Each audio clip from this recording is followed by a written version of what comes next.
La parole a du pouvoir, un très grand pouvoir. Mais il faut comprendre ceci. Il faut comprendre que ce ne sont pas les mots seuls qui agissent. C'est l'esprit qui les porte, c'est l'intention qui les anime, c'est la conscience qui les charge. Un mot en lui-même n'a ni pouvoir positif ni pouvoir négatif. C'est la personne qui parle qui donne au mot sa direction. C'est la personne qui parle qui donne au mot sa portée et sa force. Comme pour dire que la parole devient puissante lorsqu'elle est soutenue par une pensée claire, par une foi sincère et par une conscience alignée.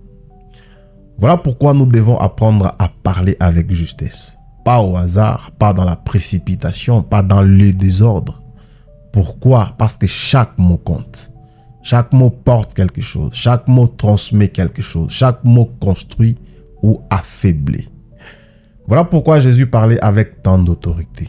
Pourquoi? Parce que chez lui, la parole n'était pas séparée de l'esprit. Ses paroles n'étaient pas vides d'essence. Ses paroles n'étaient pas mécaniques. Ses paroles étaient vivantes.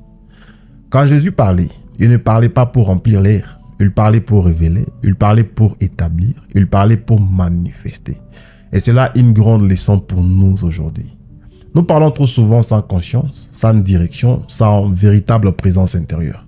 Nous multiplions le mot, mais nous diminuons la force. Car trop de paroles dispersent l'énergie, trop de paroles affaiblissent l'impact, trop de paroles vident l'essence. Mais une parole juste, une parole vraie, une parole habitée peut transformer une atmosphère entière. Si je parle avec peur, je réponds la peur. Si je parle dans le doute, je nourris les doutes. Si je parle dans la confusion, je propage la confusion. Mais si je parle avec foi, avec paix, avec lumière, alors mes paroles deviennent des instruments de vie. Voilà pourquoi il faut veiller sur sa bouche. Non pas par superstition, mais par conscience. Non pas parce que les mots auraient un pouvoir magique en eux-mêmes, mais parce que l'homme transmet à ces mots ce qu'il porte en lui. Allez-y comprendre que la parole est le prolongement de l'être intérieur de l'homme. Elle révèle l'état de notre conscience, la qualité de notre foi, la direction de notre esprit. Et c'est ici que beaucoup se trompent car ils croient qu'il existe un pouvoir autonome du négatif. Ils pensent que certaines paroles sont mauvaises en elles-mêmes. Ils vivent dans la peur du mot. Mais il n'existe qu'un seul pouvoir véritable, le pouvoir de Dieu. Un seul pouvoir, dis-je. Ceux qui semblent opposés à ces pouvoirs ne possèdent pas sa propre source. Cela ne tient debout que par la peur, par l'ignorance ou par l'accord intérieur que l'homme lui donne. Alors, que devons-nous faire? Nous devons cesser d'alimenter l'erreur et commencer à servir la vérité. Nous devons cesser de parler selon les apparences et apprendre à parler selon le principe. Car la vraie parole ne procède pas du désordre, elle procède de Dieu. Et elle part de la source. Elle naît dans la vérité, elle s'établit dans la conscience et ensuite elle agit. Voilà pourquoi le mot central demeure Dieu. Je parle bien de Dieu.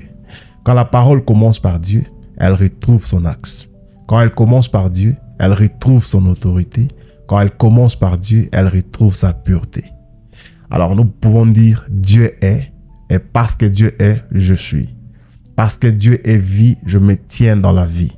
Parce que Dieu est paix, je me tiens dans la paix. Parce que Dieu est lumière, je marche dans la lumière. Parce que Dieu est puissance, je demeure dans cette puissance. Voyez-vous, les choses sont simples. La parole juste ne sort pas du vide. Elle procède toujours d'une racine juste. Et cette racine, c'est le principe. Cette racine, c'est Dieu. Beaucoup de gens répètent des paroles, répètent des formules, des affirmations, mais sans conscience profonde. Ils pensent que la répétition suffit, mais la répétition seule ne crée pas la puissance. Ce n'est pas le nombre de fois que vous dites une chose qui lui donne sa force. C'est la vérité intérieure avec laquelle vous la dites.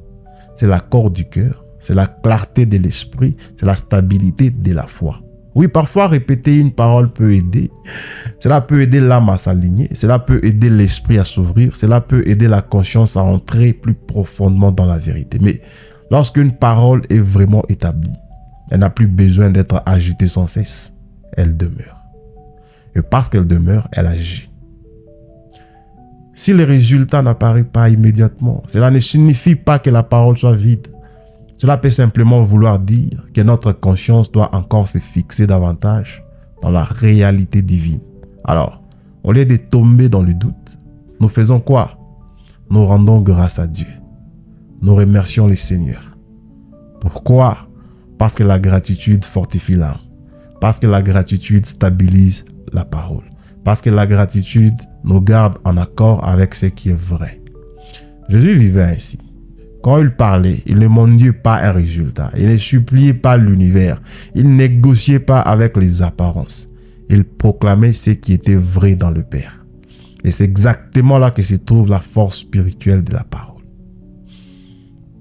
Ne parlez donc pas à partir du manque. Ne parlez pas à partir de la peur. Ne parlez pas à partir de l'agitation. Parlez à partir du pouvoir. Parlez à partir de la vérité. Parlez à partir de la paix. Parlez à partir de la lumière de Dieu.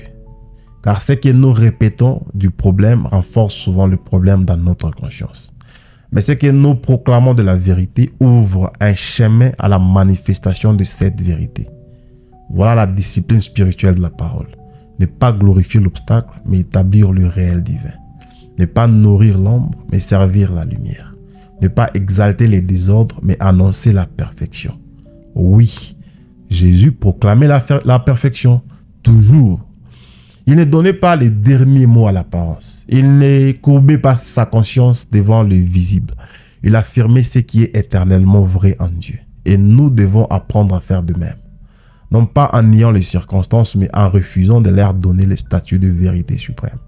La vérité suprême appartient à Dieu. Quand notre parole s'aligne sur cette vérité, elle porte l'ordre, elle porte la paix, elle porte la restauration, elle porte la vie. Même à distance, la conscience peut agir. Même dans le silence, la vérité rayonne. Même sans démonstration extérieure immédiate, la parole vivante travaille. Pourquoi? Parce que l'esprit n'est pas limité par le temps. Parce que l'esprit n'est pas limité par l'espace. Parce que l'esprit n'est pas limité par nos mesures humaines.